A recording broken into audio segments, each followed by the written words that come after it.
বন্ধুরা, আপনারা ভিডিওতে দেখছেন আমি একজন মাঝির সাক্ষাৎকার নিচ্ছি। আমি ইছামতি নদীর উপরে এর আগে 4টি ভিডিও দিয়েছি।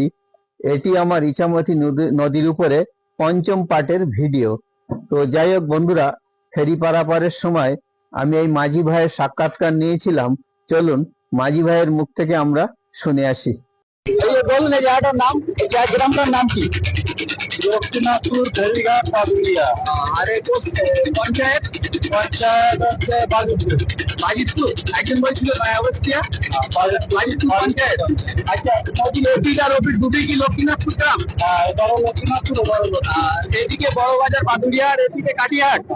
আচ্ছা আচ্ছা, আপনি কতদিন ধরে এই ফেরি পারাপার করছেন? 20 বছর। 20 বছর। আচ্ছা, তো ভবিষ্যতে যদি ব্রিজ কমপ্লিট হয়ে যায়, ব্রিজটা একদিন নিশ্চয়ই চালু হবে, তখন তো আপনাদের বিকল্প কর্ম দেখতে হবে, তখন কি করবে? এটা সরকার দেখা যাক কি করে। আচ্ছা আচ্ছা, মোটামুটি দৈনিক এই ফেরিঘাট দিয়ে কত মানুষ পারাপার হয়? ওটা তো হিসেব হয় না, কম বেশি মোটামুটি লোক পার। 8-10 হাজার? না না, অত লোক পারে। আচ্ছা, যাই হোক, এই যদি ব্রিজটা কমপ্লিট হয় তো এলাকার মানুষ উপকৃত হবে তো? সুবিধা হবে। আচ্ছা আচ্ছা, যাই হোক, অনেক ধন্যবাদ ভাইকে সাক্ষাৎকার দেওয়ার জন্য।